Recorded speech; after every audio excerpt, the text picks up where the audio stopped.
그 위에 13장 말고 12장에 보게 되면은요, 24절에 보면은 12장 24절을 보게 되면은 뭐라고 나와 있냐면은 하나는 디르사 왕이라 모두 31왕이었더라 돼 있죠. 무슨 얘기냐면은 여호수아와 이스라엘의 군대가 물리친 부족이 31부족이란 뜻이죠.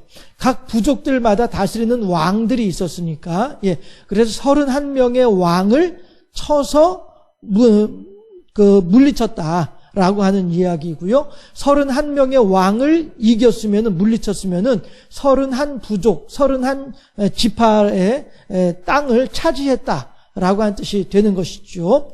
그런데 이렇게 하면서 이제 세월이 흐른 거예요. 사실 전쟁을 하루 이틀 하는 만에 끝내는 것은 아니잖아요. 그렇죠? 제가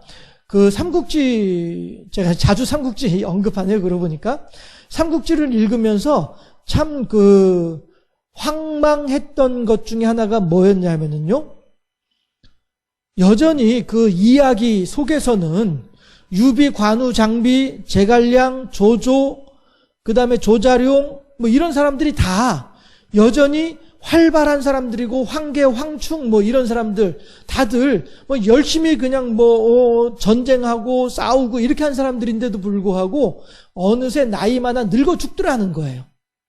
그 책 속에서. 그래서 제가 이게 참 당황스러웠었어요. 그랬는데 요즘에 이제 다시 또 이제 넷플릭스라고 하는 프로그램이 있잖아요. 영화나 드라마 보는 프로그램. 여기에서 제가 다시 이제 요즘 삼국지를 또 보고 있는 중인데, 그 영화에서는 그런 내용들을 이제 자세하게 설명을 하고 있더라고요. 어느새 제갈공명 따라 나설 때가, 그러니까 유비가 삼고초려 해가지고 유비를 이제 선생으로 이제 모셔오잖아요. 그때가 유비의 나이가 40이었었어요. 그리고 제갈공명의 나이가 26이었고요. 그렇게 하고 그 삼고초려 이후에도 이미 20년이 지나는 거예요. 그래서 유비가 이제 60이 넘어서 이제 사망을 하게 되거든요. 그런데 저는 이제 그 스토리를 읽을 때에는 이게 그만큼 시간이 지난 줄은 저는 모르는 거죠. 그러니까 뭐야, 왜 이렇게 갑자기 사람이 죽는 거야, 이렇게 하면서 당황해하면서 읽었던 적이 있었는데, 여호수아서도 마찬가지란 말이에요. 우리가 여호수아서 11장을 읽었고 13장으로 이제 넘어왔습니다만은, 11장만 하더라도 가나안 땅에 정복 전쟁이 시작된 지 얼마 안 되는 때였단 말이에요. 그런데 13장으로 오니까 시작하자마자 뭐라고 해요? 여호수아가 나이가 많아 늙었다는 거예요. 그런데 사실은 여호수아 11장에서도 이미 여호수아의 나이는 80이 넘었었어요. 그렇죠? 굳이 뭐 더 이상 설명하지 않아도 되죠. 애굽에서 나올 때에 20세 이상의 사람들은 다 광야에서 죽었잖아요. 그렇죠? 그래서 애굽에서 나올 때 20살 이하의 사람이 나와서 이제 지금 가나안 정복 전쟁까지 하는 거잖아요. 80이 아니라 60. 이때만 하더라도 벌써 이제 60이 넘어 있는 때란 말이에요. 그렇게 하니까 이미 11장에서도 여호수아는 이미 늙은이에요. 11장에서도 갈렙과 더불어서, 갈렙 같은 경우에도 헤브론산 올라갈 때에도 저 산지를 내게 주소서 할 때, 그때에도 이미 갈렙의 나이가 몇 살이라고요? 80이라고 하거든요. 그러면 여호수아하고 갈렙을 서로 비슷한 연배로 보자면은 이미 20년의 세월이 흘러가고 있는 거예요. 그리고 이제 13장도 더 이제 시간이 흐르고 있는 것이죠. 해서 성경 장수로는 11장에서 12장 넘어 13장으로 넘어온 거지만은, 이때에는 시간이 거의 20년, 30년 이상의 세월이 흐른 상황이다, 이렇게 우리가 보는 것이 정확합니다. 그렇게 해서 어쨌든 오랜 세월에 걸쳐서 가나안 땅에 대한 정복 전쟁을 펼쳤고, 그래서 정복 전쟁이 어느 정도 완수를 하긴 했으나 메조지는 아직 짓지 못하고 있는 상황인 거예요. 그래서 제가 오늘 설교 제목을 이 여호수아 이스라엘 백성들에게 남겨져 있는 숙제가 있잖아요. 그렇죠? 여기 지금 보게 되면은 13장에 보면은 아직 정복하지 않은 사람들, 여기 보면 다 이제 그 블레셋 사람들, 미디안 족속들, 이런 이름들이 나오잖아요. 사사기에서 이스라엘 백성들을 괴롭히는 주된 족속이 누구예요? 블레셋 족속하고 미디안 족속이거든요. 거기다 이제 에그론하고 덧붙여가지고 이렇게 해서 이제 그 이스라엘 백성들을 그렇게 괴롭히는 족속들이 되거든요. 결국에는 이때에 그 이때 진멸시키지 못했던 이방 족속들이 사사시대에 남아가지고 이스라엘 백성들을 괴롭히는 주체들이 되는 거예요. 골리앗. 그렇죠? 다윗과 대결을 했었던 골리앗만 하더라도 가드 사람이잖아요. 가드 사람. 그렇죠? 예. 그런가 하면 들릴라가 가사 사람인가 그렇고요. 예. 어쨌든 이스라엘 백성들을 괴롭히는 사사기에서 이스라엘 백성들을 괴롭히는 그 주역들이 바로 오늘 이 13장에 나오는 이 정복하지 못한 지파들, 족속들, 이들이란 말씀이에요. 기드온만 하더라도 기드온이 늘 그 추수를 할 때 곡식을 이제 우리도 이제 가을이 돼가지고 곡식 추수할 때 됐잖아요. 아까도 보니까 어떤 사람 논에 들어가서 이제 그 기계 가지고 들어가서 쫙 이제 논 갈아엎는 거를 보기도 했었는데, 자 어쨌든 기드온 같은 경우에도 추수를 하면 탈곡을 해야 되잖아요. 그 탈곡을 어디서 합니까? 항아리 속에서 해요. 항아리 속에서. 그러면은 대체 그 항아리가 대체 어떤 항아리야? 라고 할 수도 있겠지만은 엄밀히 말하면은 포도즙을 짜는 틀. 그런데 제가 이제 그 걸어서 세계 속으로 뭐 이런 프로그램들, 이렇게 해외 여행한 프로그램들 보다 보면은 그 포도즙을 짜는 틀을 텔레비전 영상으로 볼 때가 있어요. 그때 보면은 포도즙을 짜는 철이 되면은 동네 아낙네들이 한 10명, 20명도 모여가지고 그 틀 안에 들어가서 맨발로 들어가서 치마 걷어붙이고서 그래 막 이제 포도즙을 막 발로 막 질근질근 밟는 거예요. 그렇게 하면서 포도즙을 짜더라고요. 이런 걸 생각해 보면은 기드온이 추수를 할 때에 포도즙을 짜는 틀에서 추수를 했다라고 하는 말의 의미는 그만큼 큰, 우리 웬만한 옛날 집, 저 어렸을 때 살던 우리 시골집만 하더라도요, 그 아랫방보다도 큰, 여러분들 이제 얼른 제가 이제 건넌방 하면 이제 그 얼른 여러분들 그 옛날 초가집 생각하면서 그 넓이 대충 기억하시겠죠? 사람 한 사람 이렇게 누우면은 이제 위에 조금 남을 정도의 어떤 그런 정도 사이즈의 방, 이런 방보다도 조금 더 큰 그런 포도즙 짜는 틀이 이스라엘 사람들한테 있었다라고 하는 것을 알 수 있는 거예요. 지금도 그 유럽 지역에 중동 지역에 이런데 포도즙 짜는 사람들 그 영상을 보면은 그 동네 아주머니들이, 여자들이 뭐 10명, 20명씩 막 들어가서 서로 막 그냥 어울려서 놀듯이 춤추듯이 이렇게 하면서 포도즙을 밟는 것을, 포도를 밟는 것을 볼 수가 있거든요. 그러니까 기드온 같은 경우에도 그 포도즙 속에 들어가서 탈곡을 했단 말이에요. 왜 그렇게 했어요? 미디안 족속을 경계해서. 왜? 내가 추수하고 탈곡하는 것을 미디안 족속이 보면은 뭐 와가지고서 무기 들고 칼 들고 와가지고 막 나를 위협하면서 다 뺏어가 버리고 훔쳐가 버리니까 이걸 뺏기지 않으려면 어떻게 해요? 뺏기지 않으려면은 몰래 탈곡을 하는 수밖에 없는 거예요. 몰래 탈곡을 하려고 하다 보니 어떻게 해요? 포도즙 틀 안에 들어가서 그냥 거기서 탈곡하는 거죠. 그냥 쏙닥쏙닥 해가지고. 그게 왜 그래요? 미디안 족속의 눈을 피해서 그렇게 하는 거예요. 그만큼 이 여호수아와 이스라엘 백성들이 진멸하지 못하고 남아있었던 족속들, 이들이 사사시대에 와서는 얼마나 이 이스라엘 백성들을 괴롭히는 주체가 되는지 말이죠. 그런데 이들을 어느 때에 그나마 제압을 하느냐 하게 되면은 다윗 때예요. 다윗 때. 사울이 처음으로 왕이 되어져 가지고 처음으로 전쟁을 일으킬 때에도, 그때에도 어느 때였냐 하면은, 지금 제가 얼른 기억이 안 나는데, 아무튼 전에 이방 민족이 쳐들어왔을 때였었어요. 그래가지고 사울이 소 한 마리를 잡아서 12조각을 내가지고 모든 이스라엘 12지파에게 다 보내죠. 보내면서 뭐라고 보냈냐면은, 나 사울이 너희들을 군대로 지금 소집을 한다. 와서 이 이방 민족과의 전쟁에 너희들이 군인으로 나와서 목숨을 걸고 싸워라.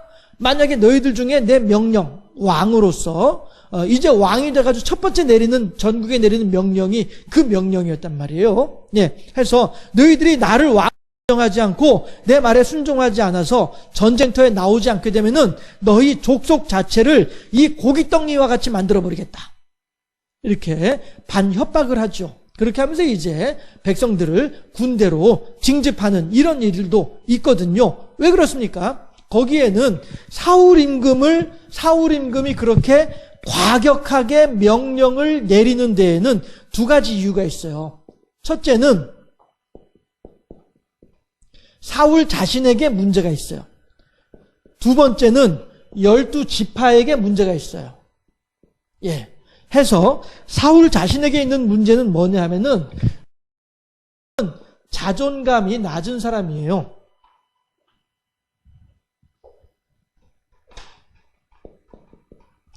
자존감이 낮아가지고요. 내가 뭘 할 수 있겠어? 나는 아무것도 할 수 없어. 이렇게 생각하는 사람이에요. 나 같은 거는, 나는 아무것도 못해. 이런 사람이에요. 나는 재수가 없어가지고 뒤로 자빠져도 코가 빠지는 그런 인간이야. 스스로를 그런 식으로 아주 낮추어서 보는 사람이 사울이에요. 물론 성경에 이렇게 명시적으로 얘기가 되어 있지는 않습니다만은 사울이 살아온 이야기들을, 성경에 있는 내용들을 이렇게 쭉 읽다 보면은 이런 것들을 알 수가 있거든요. 그러니까 자존감이 낮다 보니 내가 이스라엘의 왕이 되긴 됐는데 왕은 왕이면서도 불구하고 왕 노릇을 못해요. 하나님께서 제비를 뽑아가지고 사울을 이스라엘의 첫 번째 왕으로 삼아주셨음에도 불구하고 하나님께서 세워주신 그 직분을 스스로가 인정하지 못하는 거예요. 그래요. 하나님은 저를 왕이라고 하실런지 모르겠지만은요, 저는 제가 왕인 줄을 모르겠어요. 스스로 왕 노릇하기를 포기해버리고 마는 사람이 사울이거든요. 그랬는데 이제 이방 민족하고 전쟁을 해야 되는 거예요. 그럼 전쟁을 한다는 건 무슨 얘기예요? 목숨이 왔다 갔다 하는 일이거든요. 그러니까 지금까지 왕이 돼가지고 한 번도 왕 노릇도 하지 않던 사람인데, 이 사람이 이제 전쟁을 위해서 12지파를 불러 모으려고 하다 보니, 왕으로서 명령을 내리려고 하다 보니 이게 영이 서겠냐 하는 거예요. 스스로. 그러니까 스스로에게 하는 말이 세게 나가는 거죠.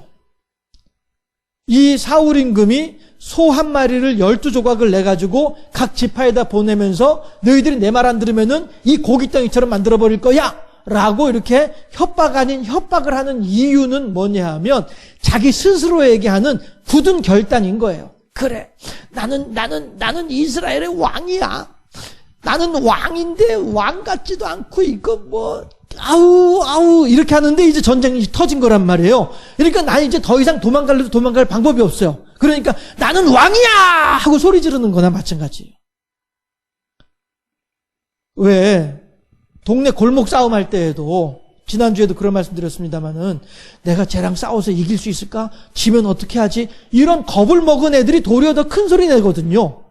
그런데 딱 보면서 옳지, 너 그래, 내가 한 대만 때리면 넌 나가 떨어진다. 이 자신이 있는 애는 도리어 조용해요. 그렇죠?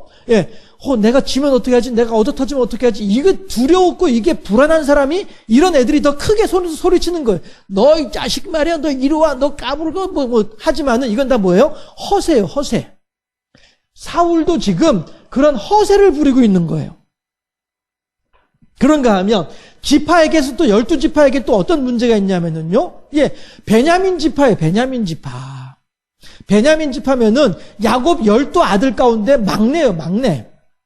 보잘것없는 하찮은, 그리고 여기 지금 제가 이제 여러분들한테 그려드리려고 지도도 제 준비해가지고 왔습니다만은, 이 지도에서도 보면은요, 베냐민 지파가 가장 땅이 면적이 작아요. 그 말은 다시 말해서 무슨 얘기냐면은 그만큼 부족 수가 많지 않다는 뜻이 되는 거예요. 왜 사람이 많아야 힘도 세지고 이런 것 아니겠어요? 그렇죠? 이렇게 별것 아닌 지파로 취급당하는 게 베냐민 지파거든요. 그런데 사울이 바로 그 베냐민 지파 출신이란 말이에요. 그러니까 12지파에서는 까짓거 말이야, 그 말이야, 별로 세력도 세지도 않고 한 그런 데서 무슨 왕이 나와가지고, 야, 그 뭐 별거 아니야. 무슨 왕은 무슨 왕이야. 12지파는요, 이렇게 임금에 대해서 임금으로 뽑혔으면서도 불구하고 임금으로 인정을 안 해주는 거예요. 이러니 사울로서는 더 자존감이 낮아질 수밖에 없는 것이고요. 그러면 12지파는 왜 이렇습니까? 하나님께서 인정하신 것에 대해서 사람이 인정하지 않는 거예요. 하나님의 뜻을 사람들이 거역하고 있는 거예요. 눈에 보이는 것으로 말미암아서. 사람들은 눈에 보이는 것을 보고서 판단을 하지만 하나님은 어떻게 해요? 사람의 중심을 보시느니라. 왜 우리 어렸을 때 그 유머 있잖아요. 그 어떤 젊은, 그러니까 아무튼 아가씨, 자매가 교회에 오면서 배꼽티를 입고 왔어요. 그래서 저기 목사님이 이 자매들어 옷을 좀 제대로 입지 무슨 그렇게 배꼽티를 입고 왔느냐라고 하면서 이렇게 좀 훈계를 했단 말이에요. 그랬더니 이 아가씨가 하는 대답이 뭐예요? 하나님은요 중심을 보신다면서요. 그래서 이제 중심을 보여드리려고요 하면서 배꼽티 입었다 이거지. 그런 우스갯소리도 있었습니다만은 어쨌든지 간에 사람은 그 눈으로 보이는 것을 보고 판단을 하지만은 하나님은 그 사람의 중심을 보고 판단을 하시잖아요. 그렇죠? 사울이 비록 이렇게 자존감은 낮았음에도 불구하고 하나님은 두려워할 줄 아는 사람이었단 말이거든요. 그래서 하나님께서 그것을 바라보고 사울을 임금으로 삼으셨던 것이죠. 해서 지난주에도 잠깐 그런 말씀 드렸습니다만은 베드로가 직가라고 하는 그 집에 있으면서 무두장이의 집에 있으면서 옥상에 올라가서 정오 한낮에 기도를 하죠. 그런데 기도를 하는 중에 이 사람이 배가 고프다 보니까 요즘 말로 당이 떨어졌나 봐요. 그렇죠? 배가 고파가지고 몸에 먹은 게 없다 보니까 당이 떨어졌나 봐요. 기도하다가 꼬박꼬박 졸았어. 꼬박꼬박 졸았어. 우리들 잘하는 거. 그렇죠? 여러분들 잘하시는 거. 꼬박꼬박 졸았어. 그런데 졸다 보니까 하나님께서 그 베드로를 위로하시기 위해서 환상 중에 하나님께서 음식이 담긴 광주리를 이렇게 내려보내 주셨어요. 그런데 그 음식을 보니까 구약의 율법에 의하면 이스라엘 백성들이 먹지 못하도록 되어져 있는 그런 음식들이 담겨져 있어요. 그러니까 베드로가 하나님을 향해서 환상 중에도 하나님을 향해서 하나님 저 이거 안 먹을래요. 왜 안 먹냐? 그 성경에 하나님 먹지 말라고 하셨잖아요. 저는 지금까지 먹지 말라고 하신 음식을 한 번도 먹은 적이 없습니다. 이렇게 대답을 해요. 그러니까 하나님께서 내가 정하다 한 것을 네가 부정하다 하느냐 하고선 가지고 올라갔어요. 그런데 조금 있다가 다시 또 내려와요. 그런데 베드로가 똑같이 대답을 하는 거예요. 그랬더니 하나님도 똑같이 말씀하시고 또 가지고 올라갔어요. 이걸 이런 환상을 보고 난 뒤에 깨가지고, 야, 이게 대체 무슨 뜻이지? 이러고 있는 중인데, 어떻게 해요? 로마 백부장, 고넬료가 보낸 종 2사람이 문을 두드리는 1층에서 문을 두드리는 소리를 듣는 거예요. 그러니까 베드로가 2층에 있으면서 이렇게 딱 이제 듣고 있죠. 사실 이때에는 12 사도들은 예수님의 제자들은 사람들의 눈을 피해서 도망 다닐 때였잖아요. 그렇죠? 그러니까 갑자기 밖에서 누가 문을 두드리고 있으니까 귀 기울여 듣는 거죠. 혹시 나를 잡으러 온 사람들이면은 나 얼른 도망가야 되니까. 그 밑에서 어떤 소리가 들리는지 귀 기울여 듣다 보니까 고넬료가 백부장인데 자기를 청하려고 왔다는 소리를 듣는 거예요. 그리고 난 뒤에 아하 그거구나. 하나님이 정하다 한 것을 네가 어찌하여서 부정하다 하느냐라고 한 말씀의 의미를 거기서 깨닫게 되는 거예요. 무슨 얘기예요? 지금까지 정통 유대인들은 이방인들을 접촉하지 않았었어요. 더군다나 사마리아 땅 같은 경우에는 지난주에도 봤습니다만은 베들레헴에서 어디죠? 저기 요단강 넘어서 저 갈릴리 지역으로 가려면은 사마리아 지역을 지나가야 되거든요. 그러니까 정통 유대교를 신봉하는 사람들은 사마리아 땅을 가로질러 가지 않고 빙 돌아서 사마리아 땅을 지나가지 않으려고 빙 돌아서 가는 사람들이 정통 유대인들이었단 말이에요. 왜요? 부정한 자들과 접촉하지 않으려고. 그렇게 하는 정도로 정통 유대인들은 정한 것과 부정한 것에 대한 구분을 엄격하게 지키는 사람들이었단 말이에요. 그랬는데 베드로가 환상을 보면서 부정한 음식이 담긴 광주리에 내려오는 환상을 보면서, 그리고 그때 그 환상 속에서 하나님께서 하신 말씀을 들으면서 이게 대체 무슨 뜻이지 하고 있는 중에 고넬료가 보낸 종들이 있다는 소리를 이렇게 들으면서 그거구나. 하나님께서 지금 나로 하여금 이방인에게 가라고 말씀하신 거구나. 다시 말해서 하나님께서 이방인에 대하여서 이미 정결하다라고 인정하셨구나 라고 하는 것을 베드로가 깨닫게 되는 것이죠. 그래서 하나님께서 부르시는데 내가 안 갈 게 있겠냐 하고서 고넬료 집에 가는 그런 일들이 있었잖아요. 그런 것처럼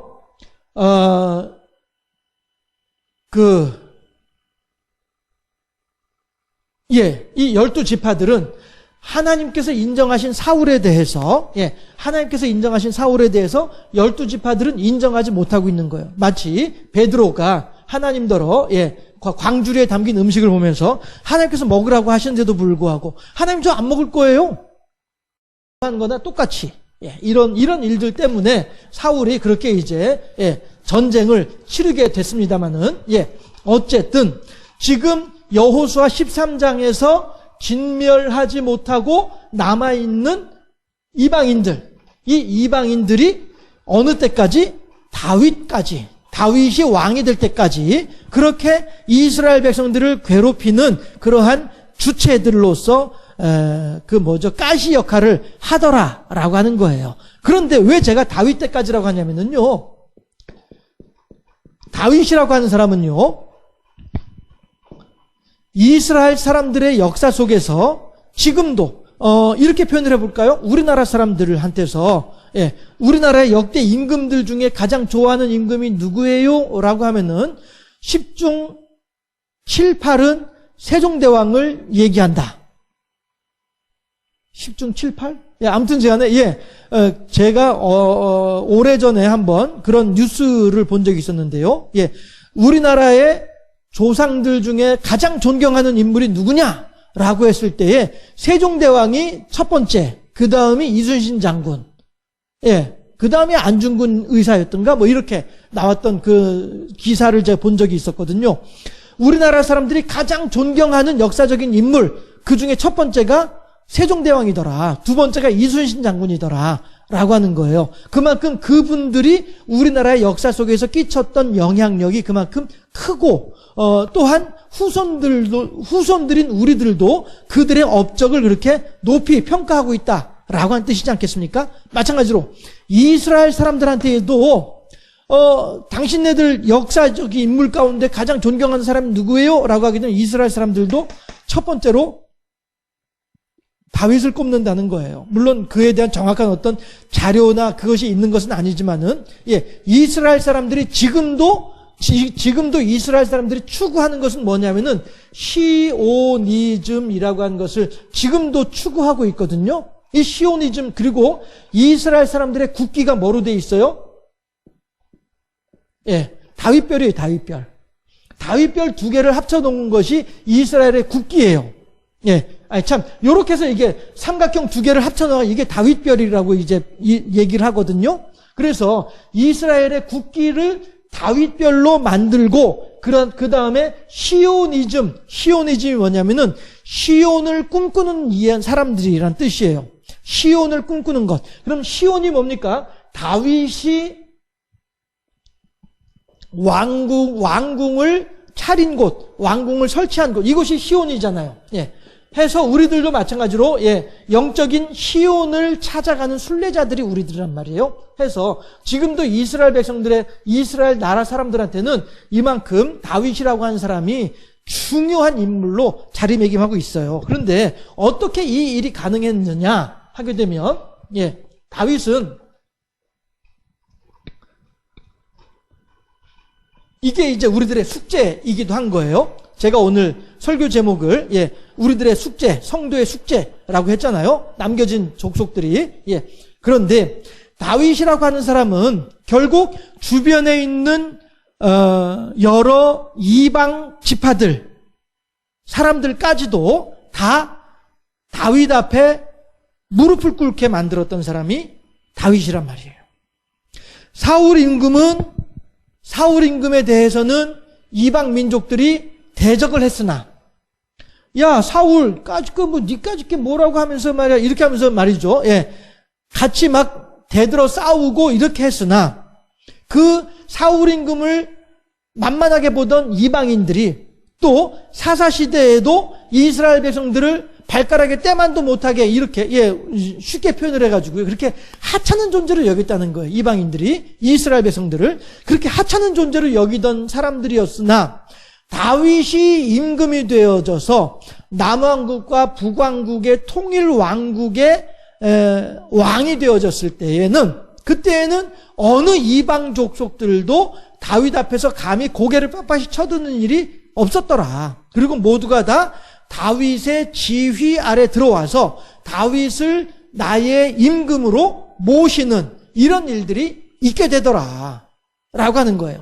결국 여호수아와 그의 군대가 완수하지 못했던 정복, 그 정복을 누가 이루었더냐? 다윗이 이룬 거예요. 결국에는 여호수아가 몇십 년에 걸쳐서 남쪽으로 북쪽으로 왔다 갔다 하면서 31명의 왕들을 진멸하면서 영토를 확장시키는 하나님의 거룩한 전쟁, 정복 전쟁을 수행했으나 그럼에도 불구하고 그 전쟁을 완수하지 못했어요. 그래서 여기저기 남겨져 있는 이방 민족들이 여전히 남아 있었어요. 하나님은 그들을 다 진멸하라고 명령하셨음에도 불구하고 여호수아는 그 진멸의 명령을 완수하지 못하고 나이마다 늙어서 죽은 거예요. 여호수아가 게을러서 그랬나요? 여호수아가 죽을까 봐 무서워서 전쟁을 하지 않아서 그랬나요? 아니에요. 여호수아로서는 자기가 할 수 있는 최선을 다해서 이방인들을 쫓아내리기 위한 전쟁을 치렀어요. 수십 년에 걸쳐서. 그리고서는 결국에는 그 여호수아는 그럼에도 불구하고 그 명령을 완수하지는 못하고 죽은 거예요. 그러면은 여러분들 우리가 이렇게 한번 얘기를 해볼까요? 그러면 여호수아는 하나님 앞에서 책망 들어야지. 하나님께서 하신 명령인데 그 명령도 제대로 안 듣고서 그렇게 죽어버렸으면은 그 하나님 앞에 책망받아야 될 사람이 여호수아네 라고 얘기를 할 수 있을까요? 그건 아니죠. 정말로 여호수아가 한 달란트 받은 종처럼 그 달란트를 땅에다 파묻어버리고서 그냥 캐세라세라면서 놀았다고 한다면 그러면은 당연히 여호수아가 책망을 받아야 되겠죠. 그러나 여호수아는 그렇게 하지 않았단 말씀이에요. 여호수아가 실수한 것은 딱 두 번이에요. 기브온 족속들 살려준 거하고 그 다음에 아이성 전투에서 하나님 앞에 어리광 부렸던 거하고 그거 말고는 여호수아는 실수한 게 없어요. 아주 훌륭한 지도자로서 자기가 할 수 있는 최선을 다해서 정복 전쟁을 수행을 했어요. 하나님은 그가 비록 100점은 맞지 못했다 할지라도 100점짜리는 아니라 할지라도 87점, 85점 이라 함에도 불구하고 너가 열심히 했구나, 네가 할 만큼 했구나, 네가 열심히 수고했구나 인정해 주신 하나님이시다라고 하는 거죠. 하나님은 우리들에게 완벽한 100점짜리를 요구하신 하나님이 아니고요, 우리가 할 수 있는 최선을 다하는 것을 기뻐하신 하나님이시니까요. 그러니까 2달란트 받은 종이나 5달란트 받은 종에게 하시는 주인의 말이 뭐예요? 네가 작은 일에 충성하였으니 여러분, 한 달란트가 작은 건가요? 한 달란트면은요, 요즘 돈으로 제가 전에 한번 요즘 돈으로 환산을 해본 적이 있었잖아요. 그때만 하더라도 한 달란트가 66조였어요. 66조. 6억 원도 아니고 6천만 원도 아니고요. 66조였어요. 이 한 달란트가 작은 돈이에요? 아니잖아요. 그런데 2달란트를 가지고서 장사를 해서 2달란트를 남겼어요. 그런데 이게 작은 일이에요? 하나님은, 예수님께서는 그 비유의 말씀을 통해서 뭐라고 말씀하시냐면은 네가 작은 일에 충성하였으니 주인의 잔치에 참여할지어다. 주인의 즐거움에 참여할지어다. 이렇게 말씀하신다고요. 이 작은 거예요? 2달란트가 결코 작은 게 아니에요. 그럼에도 불구하고 하나님 보시기에는 그거 별거 아닌 거예요. 돈의 액수가 중요한 것이 아니고 얼마나 이 종이 주인의 뜻에 준행하였느냐, 주인의 뜻을 얼마나 소중하게 생각하였느냐, 이게 중요한 거예요. 그러니 작은 일이라고 표현을 하시죠. 물론 어저께 어느 정치인이 50억 받은 것을 50억을 푼돈이라고 표현을 했던 그런 정치인도 있던데, 과연 50억을 푼돈이라고 하면은 대체 그 사람은 얼마나 돈이 있는지 모르겠어요. 그렇죠? 저는 50억은 만져도 못 봤네, 그러고 보니까. 예. 그 구경도 못한 것은 물론이거니와 만져도 못 봤는데, 50억이 푼돈이라고 그렇게 얘기하는 정치인도 있긴 있었어요. 예. 그러나 어쨌든지 간에, 그건 이제 사람들이 하는 이야기이고, 예. 그러고 보니까 진짜 그렇네. 그 사람이 50억을 푼돈이라고 표현을 하면 대체 그 사람한테는 얼마큼 돼야 큰 돈인지 모르겠네요. 예. 요즘에 워낙에 이 뉴스에서 나오는 돈들이 뭐 억억하고 뭐 100억, 200억 뭐 이렇게 얘기를 하니까, 예. 참네, 진짜. 예, 아무튼, 하나님께서는요, 예수님의 그 비유의 말씀을 통해서 우리가 알 수 있는 것은, 하나님은 열매의 많고 적음을 보신 하나님이 아니고요, 열매를 그만큼 거두기 위해서 얼마만큼 했느냐가 더 중요하다. 착하고 충성된 종아 라고 말씀하시는, 평가받는 그게 더 중요하다는 거예요. 자, 여호수아도 마찬가지로 비록 이렇게 두고두고 골치 아픈 그러한 족속들을 남겨두었으나, 그렇다고 해서 여호수아를 책임을 다하지 못했다, 사명을 감당하지 못했다, 악하고 게으른 종이다 라고 말을 할 수는 없다 라고 하는 사실이죠. 그리고 또 사실 보면, 아까도 사사기도 말씀드렸다시피, 그렇게 이스라엘 백성들을 괴롭힐 정도의 세력을 가지고 있는 족속이라고 한다면은, 그건 정말로 센 족속들이죠. 이런 잔챙이 족속들이 아닌 거예요. 함부로 건드릴 수 없는 그러한 족속들인 거예요. 그러니 여호수아로서는 그 감당을 못하는 거죠. 그러니 할 만큼 했음에도 불구하고 그들을 더 이상 어떻게 감당하지 못하고서는 그냥 나이만 늙어서 하나님 저 여기까지밖에 못했어요 하고서 가는 거예요. 그럼에도 불구하고 하나님께서는 그 여호수아를 아이고 그래 수고했어, 열심히 했어, 그래 잘했어 걱정하지 마, 뒷일은 오늘 우리들한테 남겨두면 되는 거야. 하나님 하신 말씀. 하나님 어떻게 저 지금 블레셋 족속이고 미디안 족속이고 다 남아있는데 저 어떻게 하죠? 전 벌써 죽어가지고 하나님 옆으로 와 있고요. 쟤네들 저 감당 못할 텐데 어떻게 하죠? 하나님이 여호수아한테 하신 말씀이 걱정하지 말라니까 2021년도에 경주 생명생교회 교인들이 다 알아서 해결할 거야. 어떠세요? 우리들의 숙제인 거예요. 이것이. 다윗이 사울과 다른 것이 뭡니까? 사사시대의 이스라엘의 사사들과 다른 점이 뭡니까? 다윗은 하나님께서 감히 그 앞에서 어떠한 대적이 없을 정도로 권위를 세워주시는 사람이 다윗이에요. 하기 때문에 그 다윗이 어느 전쟁터에 나아가더라도 다윗의 칼 앞에서 고개 빳빳이 들 수 있는 사람은 아무도 없었던 거예요. 그 덕분에 그 말 많고 그 힘세고 하던 이러한 사람들조차도 다 다윗 앞에 무릎을 꿇는 거예요. 그 증거가 뭐예요? 우리야예요, 우리야. 우리야라고 하는 사람은요, 해족속이었었어요. 해족속이라고 하면은요, 아이들 공부하는 세계사에서는요, 히타이트라고 한 이름으로 알려지는 족속이 이 헷 족속이거든요. 이 히타이트 족속은요, 나중에 역사 속에서 히타이트 문명을 만들어내는 정도로 이렇게 거대 제국으로 성장하는 족속이 헷 족속이에요. 그런데 바로 이 헷 족속에 속해 있던 우리아가 다윗의 33인의 용사 가운데 한 사람이었다는 거예요. 어떻게 보면 이 당시에도 이미 블레셋보다도 더 센 족속이라고도 할 수 있어요. 예, 그럼에도 불구하고 이 헷 족속에 속해 있는 우리아라고 한 사람이 다윗의 33인의 용사 가운데 한 사람이 될 정도로 다윗에게 충성스러운 사람이었단 말이에요.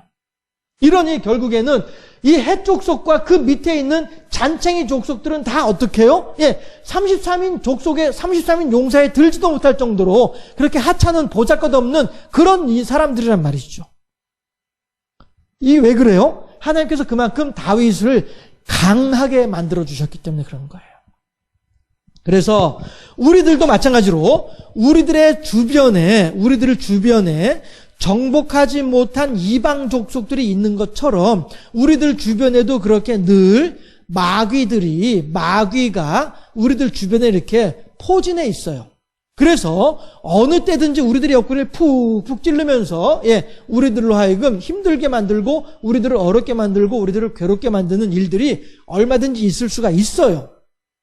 그러나 오늘 사사시대에도 물론 여호수아 마찬가지고요. 여호수아 마찬가지고 사사시대 또 사울 임금 또 감당하지 못했었던 그들을 다윗이 감당했던 것처럼 오늘 우리들도 우리들 주변 그런데 여호수아나 사사들이나 사울 임금이나 이들과 다윗과의 차이점이 있는데 그건 뭡니까? 하나님께서 다윗을 향하여서는 그 앞에 어느 누구도 고개를 빳빳이 들지 못할 정도로 그렇게 모든 사람들을 다윗 앞에 다 무릎 꿇도록 만들어주신 분이 하나님이다.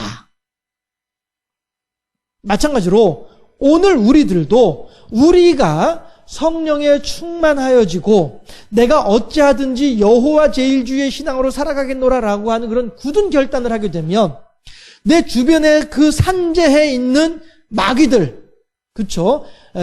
마귀 새끼 하면은 욕이 되니까 새끼 마귀들, 마귀의 부하들, 마귀의 똘마니들, 이런 것들이 우리들 주변에 숱하게 많이 우리들 옆에 있어가지고 언젠지 우리들을 쿡쿡 찌르면서 우리들을 괴롭히려고 하고 우리들을 넘어뜨리려고 하고 우리들을 더 이상 구원받은 백성이 아니라 멸망의 종이 되도록 하려고 하는 이런 일들이 우리들 주변에 얼마든지 있다는 거예요. 아까도 예를 들었던 것처럼 기드온이 포도즙 짜는 그 틀 속에 들어가서 탈곡을 할 정도로 그렇게 괴롭히고 힘들게 만들고 어렵게 만드는 일들이 우리들 주변에도 얼마든지 있을 수 있다는 거예요. 그러나 중요한 것은 뭐예요? 다윗이 힘이 세졌을 때에는 그들을 다 물리치고 그들을 도리어 나에게 충성스러운 부하로 만들어내더라라고 하는 거예요. 그런 것처럼 우리들도 여호와 제일주의 신앙으로 무장하고 그들을 상대함으로써 우리도 그들을 이길 수 있다. 이길 수 있다. 사울은 스스로가 자존감이 약하여서 하나님께서 나를 얼마나 귀한 존재로 하나님께서 나를 얼마나 유능한 존재로 만들어주셨는지에 대해서 모르면서 살다 보니 평생을 임금이 되고 난 뒤에 임금이 된 이후에 평생을 다윗 뒷공문이나 쫓아다니면서 그렇게 하다가 그냥 전쟁터에서 죽어간 사람이 사울이지만 다윗은 하나님께서 나를 강하게 하시니 하나님께서 나를 능하게 하시니 어느 누가 감히 내 앞에서 나의 대적이 될 것이냐라고 하는 믿음 하나만을 가지고 그들을 대적하고 그들을 향해서 달려나아가다 보니 그들이 다윗 앞에 무릎을 꿇는 거예요. 우리들도 마찬가지로 세상 우리들 주변에 있는 산재해 있는 이런 것들에 대해서 사울과 같은 나약함으로 그들을 대하게 되면 스게와의 7 아들들이 도리어 마귀에게 뒤집어 씌워가지고 벌거벗고서 길거리 도망다니고 귀신 들려가지고 이렇게 헤매고 돌아다니는 것처럼 그렇게 창피를 당하는 것처럼 우리도 마찬가지로 마귀가 우리들을 대적해 올 때에 사울처럼 그렇게 나약하게 그들을 대하게 되면 우리도 그러나 다윗처럼 감히 하나님께서 내 편이실진데 어느 누가 감히 나를 대적하리요? 라고 하는 믿음으로 내가 여호와께 피하였거늘 너희는 어찌하여 나로 하여금 너의 산으로 피하라고 하느냐? 시편 11편 1절에 있는 말씀처럼 말이죠. 예, 이렇게 내가 여호와께로 피하였다. 여호와가 나의 강한 막루가 되시고 나의 강한 산성이 되신다. 이 믿음을 가지고 하다못해 해쪽 속의 사람조차도 다윗을 향하여서 충성을 바치는, 무릎 꿇고서 진심으로 충성을 바치는 사람으로 굴복시키더라라고 하는 거예요. 우리들의 숙제입니다. 남겨진 족속들은 오늘 우리들에게 주어진 영적인 숙제입니다. 우리들에게 주신 하나님의 사명입니다. 이 숙제를 잘 감당하게 되면 우리들이 모두가 다 다윗처럼 될 수 있나요? 그럼 정말로 좋겠습니다만은 예수님이 아닌 한에는 우리도 다윗처럼 될 수는 없겠죠. 하나님께서도 그러셨잖아요. 다윗을 향하여서 네 이전에도 네 이후에도 너만한 사람이 없을 거야. 그건 솔로몬한테도 똑같은 말씀하셨죠. 영화로움으로써. 예, 어쨌든 우리들이 다윗을 닮아갈 수는 있겠으나 다윗과 똑같이 될 수는 없는 것이죠.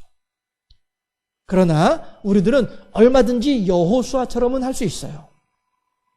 내게 주어진 환경 속에서 성실하게 하나님을 영화롭게 하고 하나님을 기쁘시게 하기 위하여서 수고하고 힘쓰고 애쓰는 가운데 내게 엄습해오는 마귀 사단의 괴계들을 하나님을 믿는 믿음으로 물리쳐내면, 때로는 내가 감당하지 못해서 내가 지기도 할 것이고 때로는 내가 넉넉히 감당해서 이기기도 하겠죠. 그러나 우리가 싸우다가 지쳐서 쓰러질 때 나를 도와주실 이는 누구예요? 예수 그리스도께서 나를 도와주시잖아요. 그래서 이 전쟁에서 내가 비록 졌음에도 불구하고 예수님께서 나의 손을 일으켜 세워주신 것이죠. 주께서 원수의 목전에서 내게 상을 베푸시고 내 머리에 기름을 부으시니 내 잔이 넘치나이다. 그렇죠? 여호와의 선하심과 온전하심이 온전히 나를 따르리니 내가 영원히 여호와의 집에 거하리로다.